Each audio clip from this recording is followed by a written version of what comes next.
갈라디아서 3장 15절에서 22절. 형제들아, 내가 사람의 예대로 말하노니 사람의 언약이라도 정한 후에는 아무도 패하거나 더하거나 하지 못하느니라. 이 약속들은 아브라함과 그 자손에게 말씀하신 것인데 여럿을 가리켜 그 자손들이라 하지 아니하시고 오직 한 사람을 가리켜 내 자손이라 하셨으니 곧 그리스도라. 내가 이것을 말하노니 하나님께서 미리 정하신 언약을 430년 후에 생긴 율법이 폐지하지 못하고 그 약속을 헛되게 하지 못하리라. 만일 그 유업이 율법에서 난 것이면 약속에서 난 것이 아니리라. 그러나 하나님이 약속으로 말미암아 아브라함에 주신 것이라. 그런즉 율법은 무엇이냐? 범법함으로 더하여진 것이라. 천사들을 통하여 한 중보자의 손으로 베푸신 것인데 약속하신 자손이 오시기까지 있을 것이라. 그러나 중보자는 한 편만 위한 것이 아니나 하나님은 한 분이시라. 그러면 율법이 하나님의 약속들과 반대되는 것이냐? 결코 그럴 수 없느니라. 만일 능히 살게 하는 율법을 주셨더라면 의가 반드시 율법으로 말미암았으리라. 그러나 성경이 모든 것을 죄 아래에 가두었으니 이는 예수 그리스도를 믿음으로 말미암은 약속을 믿는 자들에게 주려 함이니라. 오늘은 갈라디아서 3장 15절에서 22절 말씀을 통해서 율법과 은혜라는 제목으로 하나님의 말씀을 함께 살펴보도록 하겠습니다. 요한일서 2장 14절을 보면은 진실한 성도들을 세 부류로 구분해 놓은 것을 볼 수 있습니다. 어린아이와 청년과 아비입니다. 여기 영적인 아이는 우리가 육신의 어머니로부터 태어나서 어린아이 시절을 겪는 것과 같습니다. 복음을 듣고 성령님의 감화와 감동으로 예수님을 믿어 영적인 새 생명을 입은 사람도 세상의 나이와 상관없이 이와 같은 영적으로 어린 아이입니다. 마치 어린 아이가 어머니의 젖과 부드러운 음식을 먹는 것과 같습니다. 이제 막 자신이 죄인인 것과 하나님을 아버지로 알고 예수님을 구주로 알고 믿음 생활의 첫 발걸음을 내디딘 그러한 자들입니다. 히브리 6장에 도의 초보에 있는 성도들입니다. 그리고 이제 여기 청년들은 딱딱한 음식을 먹을 수 있는 그러한 자들입니다. 그들은 생명의 말씀을 따라 왕성하게 영적으로 자라나는 자들입니다. 세상의 정욕과 마귀와의 영적인 싸움에서 말씀을 강력한 무기로 사용하여 이기는 자들입니다. 그리고 세 번째 단계는 아비입니다. 이들은 자녀들을 낳아서 양육하며 외부로부터 가족을 보호하는 교회의 부모와 같은 자들입니다. 영적인 지식에 있어서 하나님에 대한 성경의 깊은 지식을 가지고 있는 자들입니다. 베드로 3장 18절에서 베드로는 그리스도의 은혜와 저를 아는 지식에서 자라나라고 했습니다. 성도는 모두 하나님의 사랑과 그리스도의 은혜로 구원을 얻고 말씀과 성령님으로 인도를 받는 자들입니다. 그리고 성경을 통해 나타나신 하나님의 형상이신 그리스도를 아는 지식과 함께 그 믿음이 자라나는 것입니다. 사도 요한은 요한일서 2장 14절에 아비 곧 작년에 성숙한 성도들은 태초부터 계신 분을 알고 있는 자들이라고 했습니다. 이 말씀은 하나님과 그분의 창조 계획과 섭리, 종말에 대한 전반적인 지식을 가지고 있는 성도들에 대해서 말씀하고 있는 것입니다. 지난주 언약에 대해서 말씀하면서 하나님은 죄인인 우리를 구원하기 위해서 창세 전, 곧 하늘과 땅, 시간이 있기 전에 삼위일체 하나님께서 구원에 대해서 논의하셨음을 성경을 통해서 알려주셨다고 했습니다. 에베소 1장 4절 5절에 하나님이 구원하실 성도들의 택하심과 예정이 이미 창세전에 일어났음을 보여주고 있습니다. 1장 4절 곧 창세전에 그리스도 안에서 우리를 택하사 5절 그 기쁘신 뜻대로 우리를 예정하사. 신학적으로 이렇게 창세전에 하나님이 구원에 대해서 논의하신 사실을 구속 언약이라고 부르기도 합니다.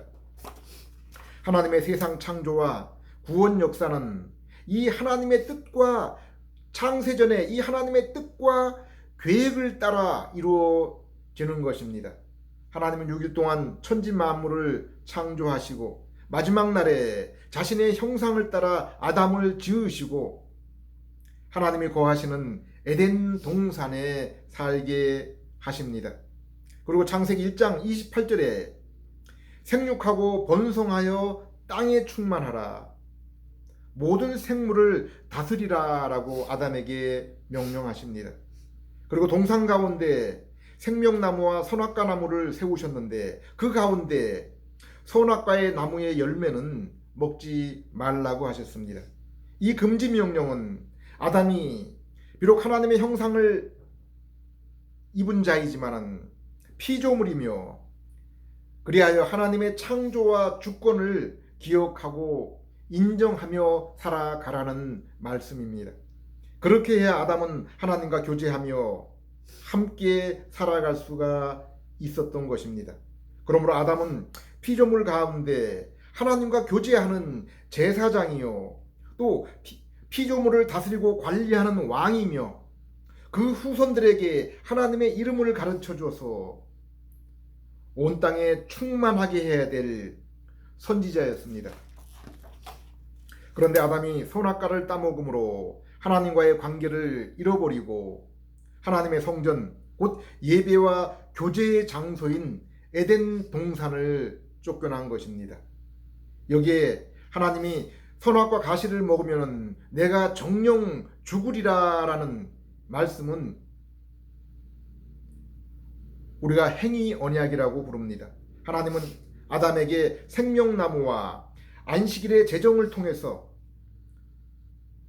아담이 금지 명령과 그리고 땅에 충만하라는 명령을 순종했을 때 하나님과의 영원한 교제 곧 생명나무의 열매를 먹는 일에 참여하고 거룩한 안식에 영원히 거하게 될 소망을 보여주셨습니다. 그리고 그것을 결혼과 안식일을 통한 6일 동안의 노동과 제7일의 안식을 통해서 그 일들을 이루도록 하신 것입니다. 곧 결혼과 6일 동안의 노동과 7일째 되는 날의 안식입니다. 하나님은 아담 타락 이후에도 이 충만하고 피조 세상을 관리하라는 그 명령은 동일하고 유효합니다. 그리고 하나님이 자신 앞에 우리가 설 수 있는 의의 기준 또한 변한 것이 없습니다. 그리고 그 말씀에 온전히 순종할 때 생명나무의 열매와 영원한 안식에 참여하도록 하신 것입니다. 그런데 하나님은 아담이 선악과를 따먹고 행위 언약을 지키지 못했을 때 또 다른 언약을 주십니다. 곧 창세기 3장 15절 말씀입니다. 내가 너로 여자와 원수가 되게 하고 내 후손도 여자의 후손과 원수가 되게 하리니 여자의 후손은 내 머리를 상하게 할 것이요 너는 그의 발꿈치를 상하게 할 것이라.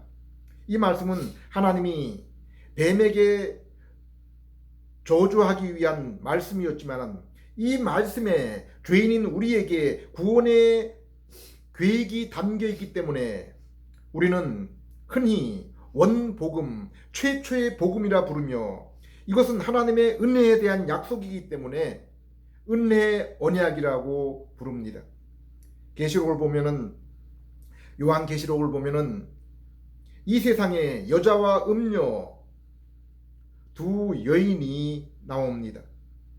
이 여기에 여자는 예루살렘으로 불리는 교회, 곧 하나님의 택하신 백성을 말하며, 음녀는 바빌론으로 불리는데 불신 세상, 곧 마귀에 속한 불신자들을 말씀하고 있습니다. 여자의 후손은 이렇게 아브라함과 다윗과 같은 택하신 자의 후손입니다.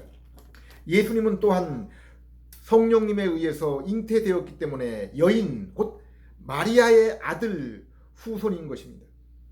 여자의 후손인 것입니다. 성도 또한 믿음으로 예수님과 연합하여 예수님과 함께 여인의 후손인 것입니다. 하나님은 죄로 가득한 세상을 홍수로 멸하실 때 하나님의 은혜를 입어 하나님 앞에 의롭게 된 노아를 택하셔서 세상에서 하나님의 그 명령이 이루어지도록, 곧 하나님의 이름을 아는 자들이 땅끝까지 충만하여지도록 홍수 심판을 통해서 아담을 죄악 가운데서 보존하셨습니다. 그리고 창세기 9장 12절에 무지개 언약을 통해서 다시는 홍수와 같은 그러한 심판을 죄로 말미암아 다시 생기지 않을 것이라고 약속했습니다. 하나님은 죄악의 세상에서도 햇빛과 물과 식량을 선한 자와 악한 자 모두에게 공급하며 하나님의 원복음이 성취되어 택하신 백성이 죄로 인해 심판을 받아 구원을 이룰 기회로부터 보호하셨습니다. 그리고 홍수 이후에도 여전히 세상이 죄악이 관영하여 사람들이 하나님을 대적하여 한 곳에 모여 성과 탑을 쌓을 때 그들의 언어를 혼잡하게 해서 땅끝까지 그들을 흩으셨습니다. 그리고 죄악의 세상에서 우상을 섬기던 아브라함을 택하여 바벨론에서 불러내어서 새로운 땅으로 하나님이 정하여 놓으신 그 땅으로 옮겨 놓으십니다. 창세기 12장 1절에서 3절에 하나님이 아브라함에게 약속하신 내용이 나옵니다. 그것은 죄악된 세상에서 불러내어서 구별된 새 족속, 새로운 땅, 그리고 하나님의 복을 주실 것을 약속합니다. 여기에 하나님의 복이 무엇입니까? 하나님과 함께 하심, 하나님이 그들과 함께하고 하시겠다는 그 임재의 약속입니다. 내가 그들의 하나님이 되며 그들은 나의 백성이 되리라 라고 말씀하십니다. 그리고 창세기 22장 17절에서 18절에 아브라함의 씨, 곧 아브라함의 후손으로 말미암아 만민이 하나님의 복을 얻으며 그 씨가 대적, 곧 사탄의 권세를 멸할 것을 약속하셨습니다. 이 아브라함에게 주신 언약은 창세기 3장 15절을 우리가 원복음이라고 불리는 이 언약보다 죄인의 구속, 곧 구원에 대해서 더 분명하게 보여주고 있는 것입니다. 그리고 출애굽기 19장에 하나님은 모세와 이스라엘에게 우리가 모세 언약이라 부르는 언약을 주십니다. 하나님은 죄악의 세상 애굽에서 모세를 인도하여 내서 모세의 인도로 이스라엘을 어린 양의 피를 통해서 구원해 주시고 세례를 상징하는 홍해를 건너 시내산에 이르게 하시고 그곳에서 이스라엘에게 약속의 말씀을 주신 것입니다. 성경은 이 말씀을 율법이라고 부르고 있습니다. 율법은 제사를 위한 의식법, 그리고 이스라엘 백성의 구별된 그 시민으로 지켜야 될 그 시민법, 그리고 윤리의 그 기준을 정한 도덕법이 있습니다. 그리고 20장의 십계명이 이 모든 율법을 대표하고 요약하고 있는 것입니다. 하나님은 택하신 아브라함의 후손에게 아브라함에게 약속한 커다란 민족이 되리려고 한 그 약속을 이루게 하시고 또 약속의 땅 가나안을 주시며 하나님이 이스라엘 가운데 성막 안에 거하시면서 함께 하셨습니다.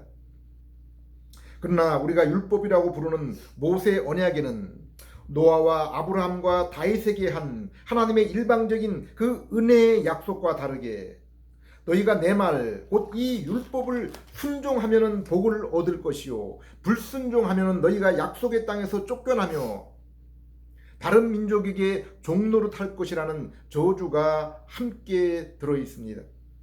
그러므로 율법은 다분히 행위 언약적인 것입니다. 그리고 하나님은 이스라엘이 가나안에 들어가 다른 민족의 신을 섬기며 그들의 풍속을 따라하며 그로 인해 그 땅을 잃어버리고 쫓겨날 것이라고 말씀했습니다. 하나님은 시내산 율법을 통해서 너희가 순종하면은 그 땅에서 복을 받고 장수하며 불순종하면은 저주를 받고 멸망할 것이라 약속을 하신 것입니다. 율법의 본래의 뜻은 너희가 하나님의 말씀에 순종하여 거룩하게 살라는 것입니다. 그러면 이 땅에서 복을 받을 것이라는 것입니다. 하나님은 아브라함과의 약속을 따라 모세를 통해서 이 땅에 새 민족, 새 땅, 그리고 하나님이 그들과 성막과 성전을 통해서 함께 하셨지만은 율법을 통해서 그들이 하나님의 말씀에 순종할 것을 요구하시고 순종하면 이 땅에서 복을, 불순종하면 이 땅에서 저주를 받을 것이라 맹세하신 것입니다. 그러나 이 땅에서 사람의 행위로 하나님이 요구하시는 의, 곧 율법에 온전히 순종할 수 있는 사람이 어디 있습니까? 아브라함도 아내를 이방 왕에게 누이라고 속여서 2번씩이나 팔았습니다. 사라의 몸을 통해서 약속의 자녀를 얻을 것임을 알고 있었으면서도 여종 하갈을 통해서 이스마엘을 얻었습니다. 모세도 2 아들에게 할례를 베풀지 않아서 하나님 앞에 죽임을 당할 뻔했습니다. 물을 달라고 원망한 이스라엘 앞에 혈기가 가득하여 반성을 지팡이로 내려치는 범죄를 했습니다.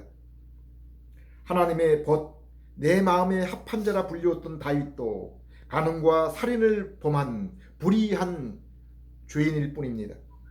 모세 율법은 순종과 불순종을 통해서 이 땅에 복과 저주를 약속했습니다. 그럼에도 불구하고 사람의 순종의 행위로는 결코 하나님께 이룰 수 없고 하나님의 의를 만족시키며 영혼의 구원에 이룰 수가 없는 것입니다.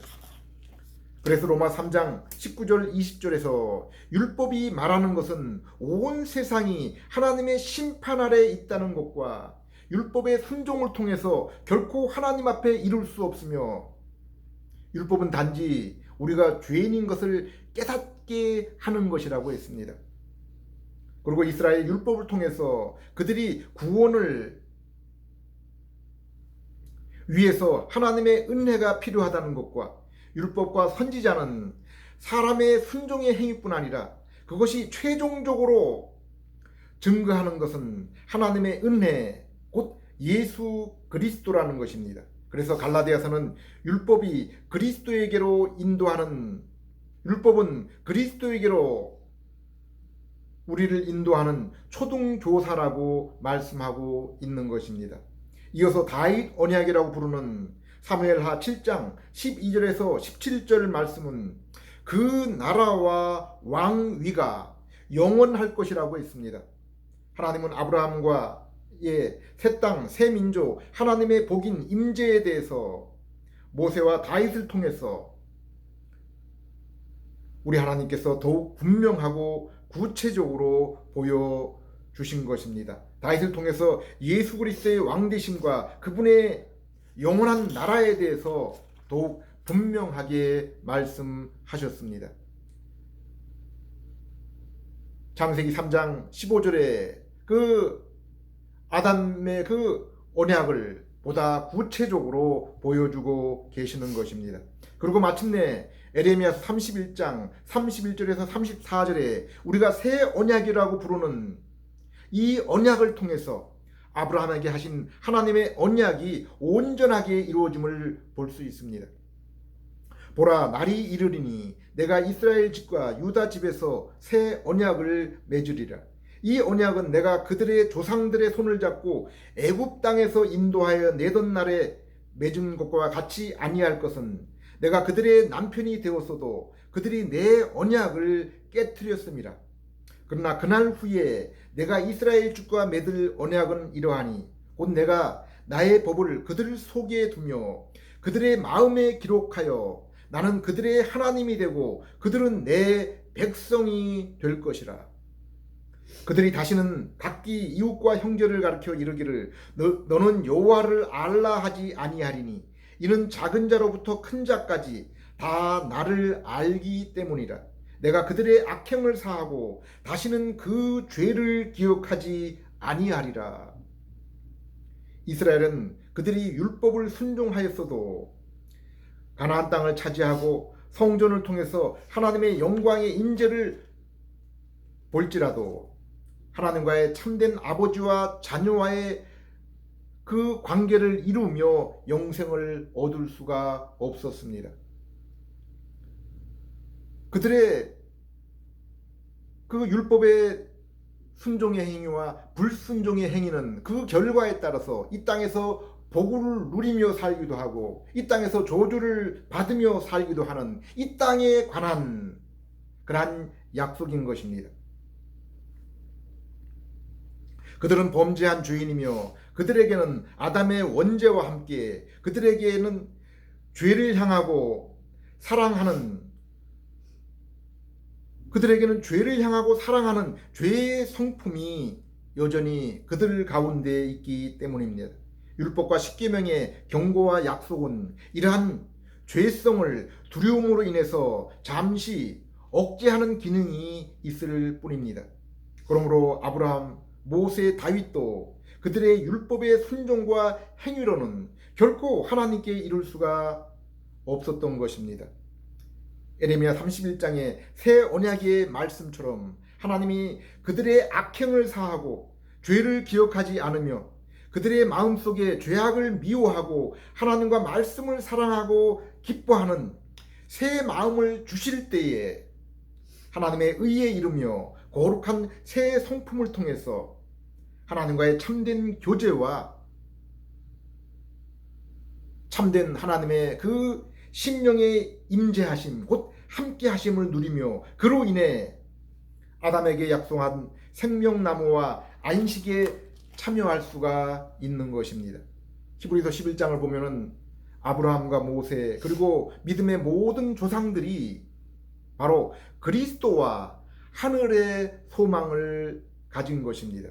물론 그들이 언약의 성취자 되신 이 땅에 오신 예수 그리스도를 보지 못했지만은 장차 오실 그분을 멀리서 희미하게 보고 믿음으로 구원을 얻은 것입니다.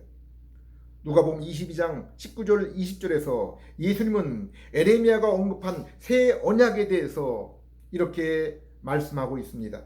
떡을 가져 감사기도 하시고 떼어 그들에게 주시며 이르시되 이것은 너희를 위하여 주는 내 몸이라. 너희가 이를 행하고 나를 기념하라 하시고 저녁을 먹은 후에 잔도 그와 같이 하여 이르시되 이 잔은 내 피로 세우는 새 언약이니 곧 너희를 위하여 붓는 것이라.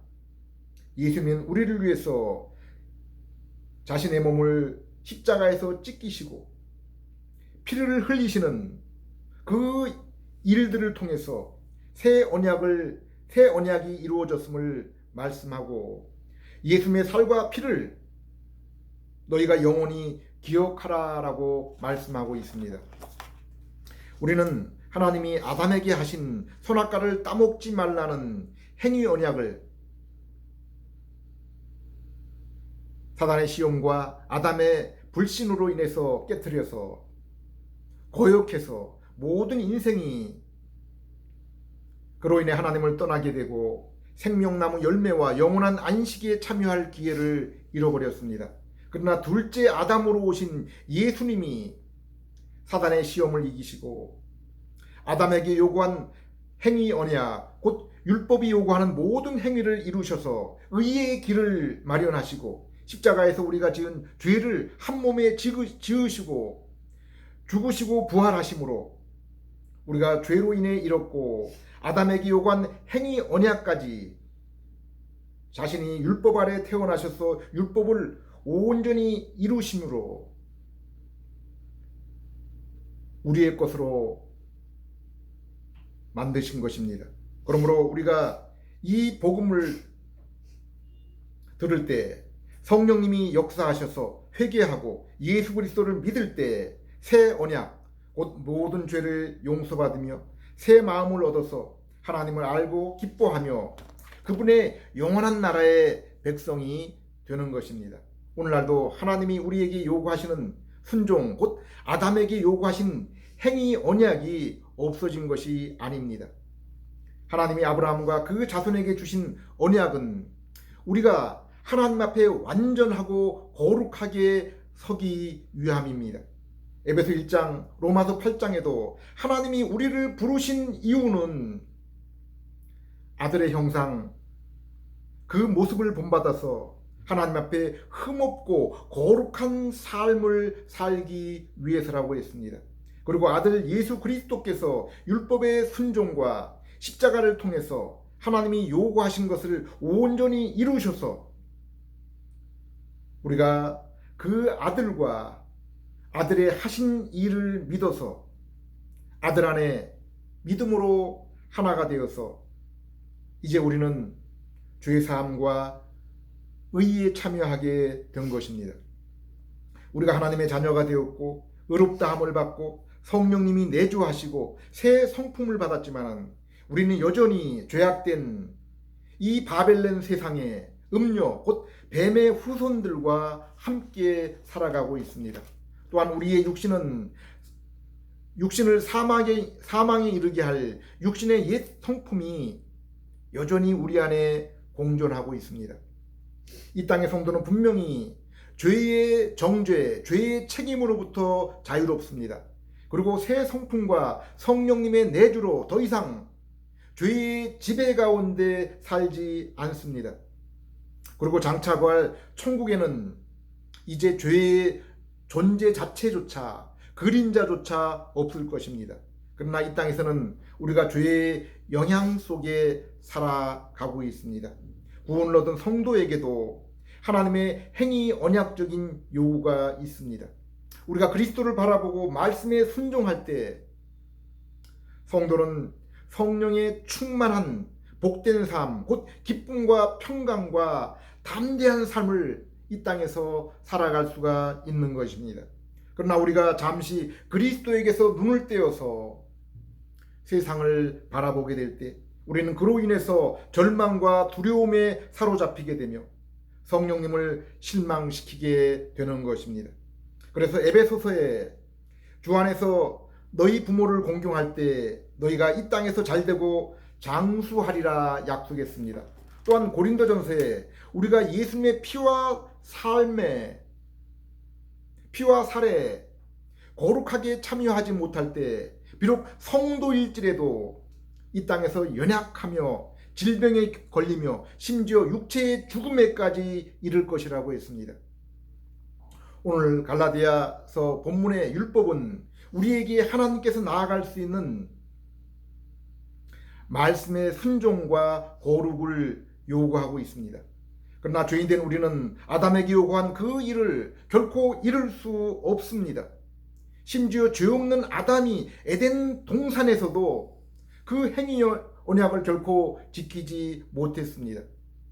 우리는 오직 여인의 후손으로 오시고 율법의 순종과 십자가에서 이 모든 것을 이루신 예수님을 통해서 이 모든 것을 온전히 이룰 수가 있는 것입니다.